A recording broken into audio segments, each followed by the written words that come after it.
Hi, and welcome back. And let's continue on with our topic on managing project teams. This is chapter 5. And so now I'm going to move over to pulling up our discussion on chapter 5. And we will start on that and we'll move forward. I hope that you are truly enjoying our. Our discussions of managing project teams. I am certainly enjoying as well. Um, so, performance and productivity. So, how is it going out there? Are you really getting this? So, let's talk about performance and productivity.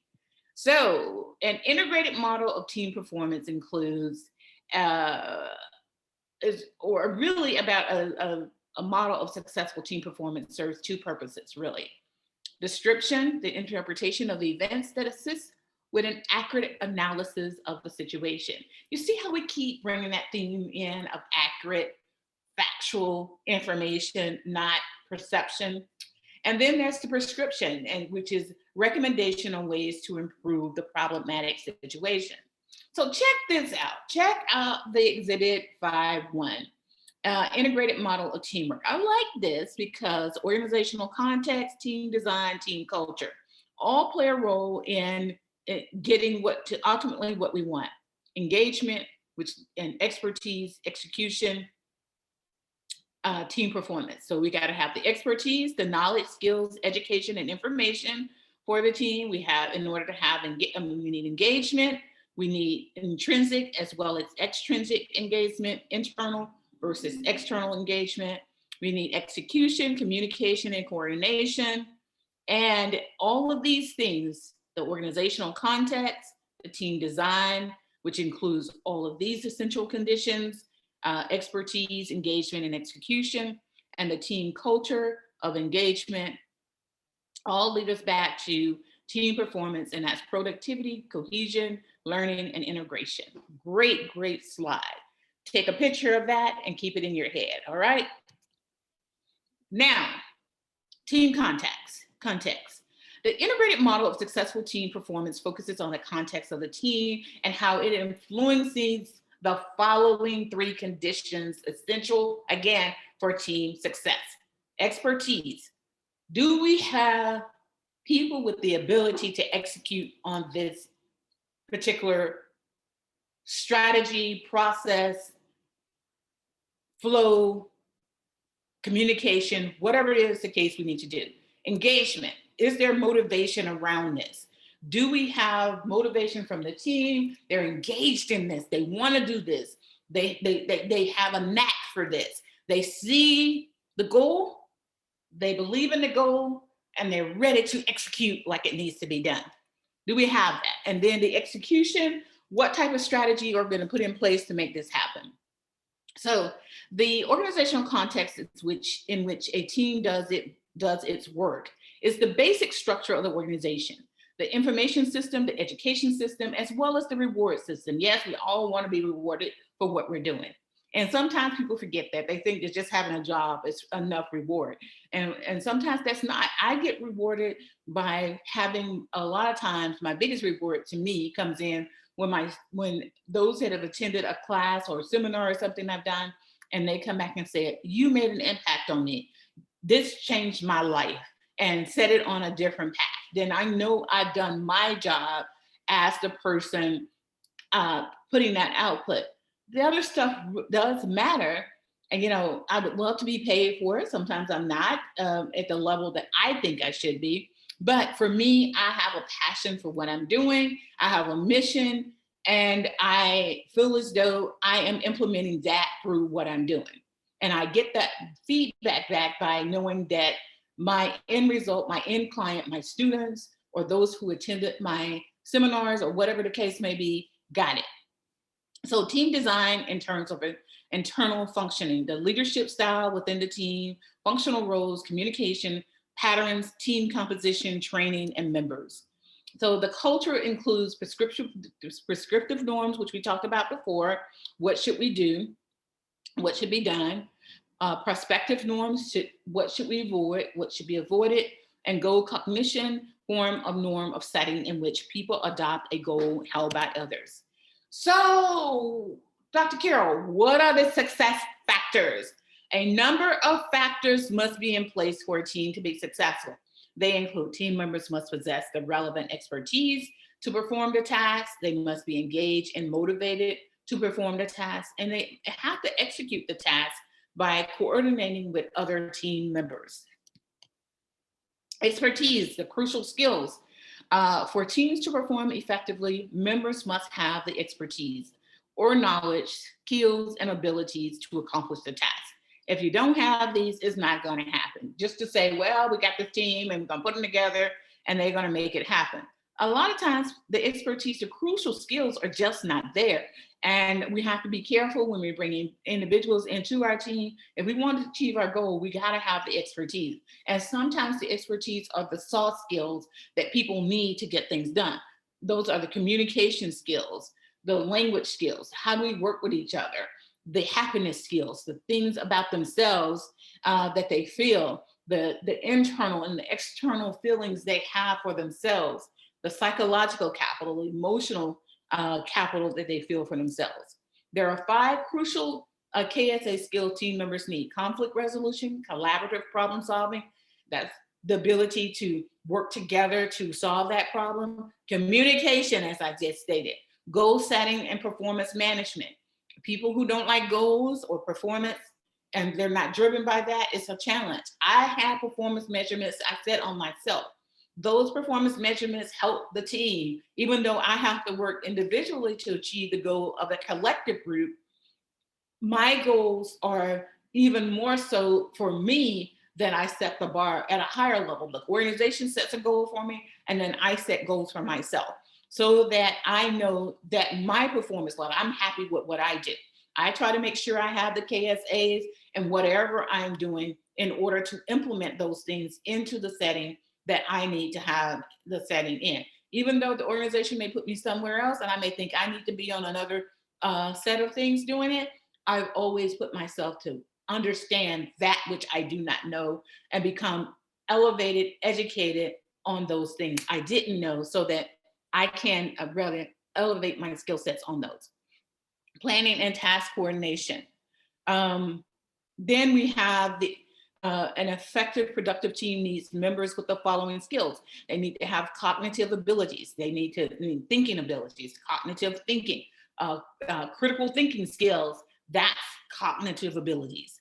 Technical skills for the task, interpersonal skills for the task. Can I communicate with others? Am I friendly? Am I going to get this done? How do I work with others? How do I set the stage? What kind of tone do I use? How do I negotiate the things I need to negotiate with them? Do I have effective negotiation skills? Do I have effective communication skills? Decision-making skills, problem-solving skills. All of these things matter. And in order for me to solve a problem, I have to have some knowledge about what's going on and how we need things to look in that view. You need things like that. We all need things like that, all right? So expertise is where most people believe that the talents always helps performance. In a team setting, too much talent can be detrimental, though, when the team must engage in a higher degree of coordination. Meaning, I need expertise and knowledge, but I need to have a balance. Remember, everything needs a balance and they need the right mix. It's like if I'm in the kitchen and I'm making a recipe, I like making cobblers. And so for me to make the right cobbler, everything, I have to have the right mix. If it's a pear cobbler, for example, I like making pear cobbler. And I gotta have the right type of peaches in order to make that cobbler the best cobbler. I got to have the right texture of peaches, of pears to make that cobbler the right cobbler. I need the right cinnamon, not just the cheap cinnamon. I need the right cinnamon, the right nutmeg, the right sugar, the right amount of sugar, the right butter, the right, yes, I put a little Grand Marnier in my cobbler. So I need all of those things that are right, plus some other ingredients to make my cobbler the best cobbler in order to balance it out so that when people taste it, they go, Oh my gosh, that flavor, that taste, that is wonderful. Same thing happens on a team. We need these things on the team to make sure that right mix is there. So the too much talent effect emerges when team members are highly interdependent, but not when they are independent.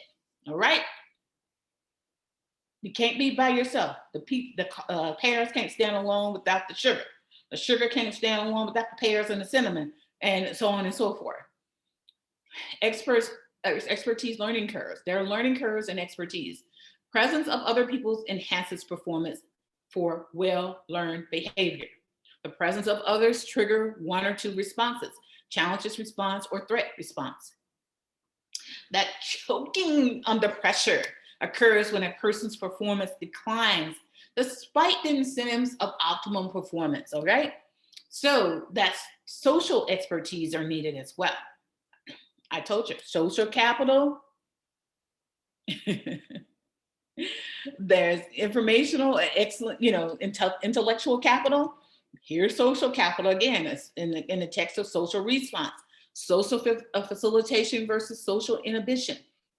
Social facilitation is predictive enhancement in performance in the presence of others. Social inhibition is as a person becomes concerned with discrepancies between their performance and the standards of excellence.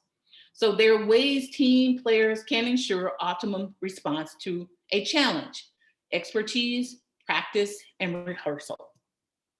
The flow, the psychological flow, optimum flow, psychological capital here. Flow is a psychological state in which a person is highly engaged in a task, so interested they lose track of time, and the process of engaging in a task is its own reinforcement. Engagement is critical for flow. Bottom line, it's critical. And you see this. Look at this arousal stage. Look at this graph. Exhibit 5 to the flow experience: anxiety, arousal, flow, control, boredom. You can see the how the on this scale things go. And again, this is psychological capital. If I have psychological capital, hope, optimism, self-advocacy, resilience, I am going to move through this. It's going to be a much easier process for a lot of people. And the stress versus challenge. There's a fine line between challenges and stress. I totally agree. The challenge occurs when there's an opportunity for self-growth with available coping strategies. Got to have those coping strategies and skills to get through things.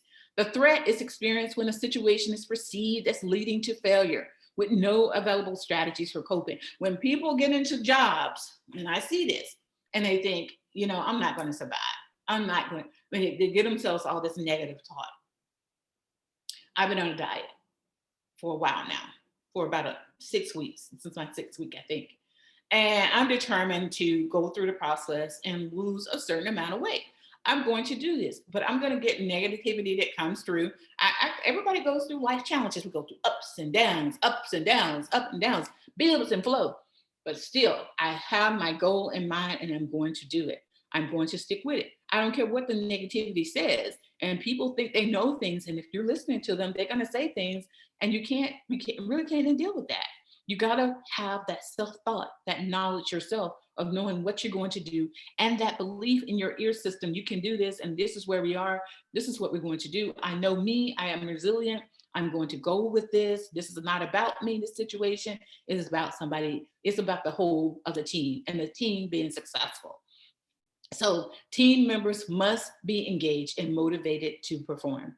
The group potency, the belief the group has in themselves is a significant predictor of actual performance. Again, if I believe in myself as an individual and the team believes as a team, we are going to achieve the goal. Nobody has to force us, because sometimes you can be forced to achieve a goal and it looks like you've achieved it, but evidence comes out later on that says that's a flop because it really didn't go through, because the thought process wasn't really into it. Motivation gains refer to circumstances that increase the effort extended to the group members in a collective task. And then there's social loafing, a steady decline in motivation and average work done per member as the group increases. Again, we talked about this in the beginning, guys. If there's too much talent on something, it's not going to work. I see this over and over again. We go back and forth. People need time to be creative, innovative on teams. They need time to get done what they need to. If you're going to tell people every step to do, then you're saying, we really only need your face there. We don't need you telling, or your the skill sets that you bring. All those things we've talked about, and the key ingredients of a team, and having the different talents and all various things on the team really won't matter that much. So this social loafing, and you can see it's highest when the individual effort is extended. You gotta be able to put yourself in it. And when people they don't have to do much, they just do what they're told to do. There's not a lot of effort put into that. I'm just doing what you're telling me to do because I can't do what I want to do. I can't put my efforts into this to make it happen. So engagement, free riding. Free riding people's motivations often diminishes in a team, especially the larger the team grows. Again, the less likely it is that any one person will work as hard as they can. There are three main causes of free riding: diffusion on responsibility. I'm confused. I don't know. Reduced sense of self-efficacy. I can't put myself in this. I know who I am and what I can do, but I can't do it because they're holding me back. Sucker aversion. That's another one. So yes, people can say that managing teams is easy. It's not. As you can see, there's a lot that goes in the thought process that people really don't even think about. Yes, once you get this down packed in your intellect, your mind, okay, I got to think about this. And sometimes you may have to pull back things and say, yeah, I remember that. But at the same time, that working all of this together works. So engagement, and how do you reduce social loafing? Well, increase identifiability. Who am I? Promote involvement. I need your skill sets. We need you. Reward and recognize team members for performance. Strengthen team cohesion. Increase personal responsibility. Promote pro-social motivation. Use team charters and provide team performance reviews and feedback. Maintain the right team size. You got to do these things, guys. Execution. So how do we do execution? Use single-digit teams, less than 10. Remember that? Less than 10. Have an agenda, guys. Train team members together. Communicate directly and set clear performance standards. So, well, Dr. Carroll, what are some of the performance criteria? Performance criteria are the factors used to evaluate the success or failure of a team effort. Remember that. So productivity, let's break this down. Productivity, the productivity criterion asks whether the team's output meets the standards of those who have used it and the end user. Cohesion, it's the processes that keep members of a team united. Learning, that teams should represent growth and development opportunities for the individual needs of the team members, remember. And then there's integration. It's important for teams to understand the organization's goals to work effectively towards them. And so in team performance analysis, we conduct a performance analysis of your team using the following 4 criteria as a baseline. Remember, you don't have to wait until the team is finished, guys, with its tasks to begin an evaluation. It's actually best to continually assess performance as the team is working towards its goals, all right? So, productivity. Does the team have clear goals? Do we have a clear goal here? Do we have that? What objective performance measures have been established at the outset of the teamwork, guys? And who are the legitimate clients of the team? Who are they? Who are your clients? My clients are you, the ones I'm speaking to right now. But I also have other clients. I have the administration and those I'm responsible for reporting to. I have my stakeholders, my shareholders, those people. Those are my clients. But my first clients or those in front of me each day. So does the team output, the decisions, the products, and the services meet the standards of those who have used it? Do they meet the standards? What situations have you been in and you have seen that things just don't meet the standard? They don't even meet your standards. So why then are you not putting forth the effort to make sure that they meet that standard that most would say, this is great? So what conditions should the goal change then, guys? If you got a goal and it's messed up for productivity, what should change? And then what sources of information should the team consider to assess rather than initial goal that may need to be changed? And then that's cohesion. Do the members really enjoy working together? Do you like working together with one another? So you got to have an offset of what you start with and how you propose that you're going to work together and do things that come to a cohesive togetherness. All right. And then what conditions could lead to feelings of resentment on the team that we want to eliminate? And then what conditions could prevent team members from working together in the future? I think that not doing people's work is going to help us work together in the future. If I get you to do your part now, we can do that and get buy-in that you're going to do your part, then I think we have something working there. And then how are team members expected to accommodate changes such as additions to the team, the growth, and the turnover? What is it? How can we expect to accommodate these changes?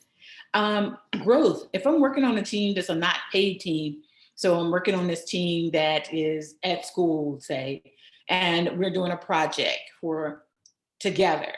How do I help with your growth? I help by doing and giving to you and letting those things that I'm expert at and you and elevating you on those things that you're expert at. So learning, do the individual team members grow and develop as a result of the team experience? Do the members have a chance to improve their skills and develop themselves? What factors and conditions could block the personal growth of the individuals on the team? And are individual growth needs understood and shared by the group members? You got to understand. If I'm on a team with somebody, I need to know, what does Paul need? What does Mary need? What does Sally need? What does everyone need in order to make that growth happen? And how can the team members best learn from one another? So let's talk about the integration part of this. So how does the team benefit the larger organization? Are the team goals consistent with those of the larger organization? And what other groups, departments, and units are affected by the team, guys? What steps has the team taken to integrate its activities for those with those of others? These are things to think about. And I would say, you have a link to this video. Often come back and replay it for yourself when you're in these teams, so that you know. And so it gives you food for thought, thought. Okay, what am I going to do? How am I going to do this? What do I need to work on? So team performance equation is AP equals PP plus S minus T. And that's actual productivity is equal to potential productivity plus synergy, that teamwork, minus performance threats. So if we want some productivity, we gotta look at what the potential for our productivity is, where we want to go. Do we have synergy on the team minus any performance threats? I like that. AP equals PP plus S minus T. All right. Potential productivity of team depends on 3 sub-factors: the task demands, the resources available to the team, and the team process. And those could be performance threats. So that's it for our chapter 5. Like I said, this is one to probably replay down the road, years from now and years from now, when you're thinking, or you get a project and you're like, I need to make sure that the team has this down pat. I remember this. And this is what I'm going to use. So in closing out this chapter, one of the most effective things a manager can do to ensure team success is to take a proactive approach and analyze the conditions affecting the team performance. And then managers want their teams to satisfy the end use of a client, but also to make sure that the teamwork is satisfying and rewarding for the team members. Now, if the team does not enjoy working together, sustaining long-term productivity will be impossible, guys. It's just impossible. We gotta set that stage up front that we do enjoy working together as a team. And then managing a team successfully must include managing and investing in individual team members. And that's how we get it done. You can't go into a team as a leader, establishing that you're the freaking leader. All right? We don't need to know that. We need to know that you're a part of this team and not that you are leading the team. We need to, we already know what your role is. We just need to know that you are a part of what we're doing and how you can see yourself helping out. So that's it for chapter 5. And I look so forward to moving on to chapter 6 as we're rounding out and we're almost through with all of the chapters we need to cover this for managing teams. And I look forward to hearing your thoughts on this managing team and how you manage teams on our Coffee and Conversations. See you later.